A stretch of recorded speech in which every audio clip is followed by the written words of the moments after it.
বিসমিল্লাহির রহমানির রহিম। প্রিয় দর্শকবৃন্দ, আজ আমাদের দোকানের পক্ষ থেকে আপনাদের মাঝে আরেকটি নতুন ভিডিও নিয়ে আসলাম। দেখতে পাচ্ছেন 12 ভোল্টের 7 ওয়াটের টিউবলাইট সমূহ আমাদের কাছ থেকে, বা আপনারা সুপারস্টার যাবতীয় কিছু পাবেন আমাদের কাছ থেকে। Superstar solar panel, controller, inverter, detector, আপনার কেবল, কন্ট্রোলার ইত্যাদি কিছু পেয়ে যাবেন আর কি।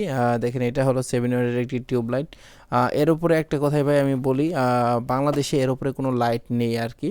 এটা আমার মুখের কথা না, এটা যারা এই সুপারস্টার ব্র্যান্ডে ব্যবহার করছেন তারা জানেন আর কি। আর এরা যে পরিমাণ ওয়ারেন্টি দেবে, বাংলাদেশে এই পরিমাণ ওয়ারেন্টি কেউ দিতে পারবে না। আর একটা ওয়ারেন্টি হলো একটা প্রোডাক্টের বৈশিষ্ট্য বা গুণাগুণ সম্পর্কে বোঝা যায় আর কি। আপনারা দেখেন একটা প্রোডাক্ট কী পরিমাণ ভালো হলে 3 বছরের ওয়ারেন্টি দিচ্ছে। 3 বছরের ওয়ারেন্টি আপনাকে দেওয়া হচ্ছে, তাও এটা মুখের কোনো ওয়ারেন্টি না, এটা একদম আপনার কাঠের মাধ্যমে। এটা আর বাংলাদেশের যে কোনো জায়গা থেকে আপনি এটা রিপ্লেস করে নিতে পারবেন, এরকম ওয়ারেন্টি আর কি। আর সুপারস্টার ব্র্যান্ড আপনারা জানেন, এটা ছোটোখাটো কোনো ব্র্যান্ড না, বাংলাদেশি ইলেকট্রিক পণ্যের দিক দিয়ে বর্তমানে 1 নম্বরে আছে আর কি। এদের কোয়ালিটি যেমনি ভালো, দামটাও একটু বেশি। যাদের লাগবে অবশ্যই জানাবেন। ধন্যবাদ। আসসালামু আলাইকুম।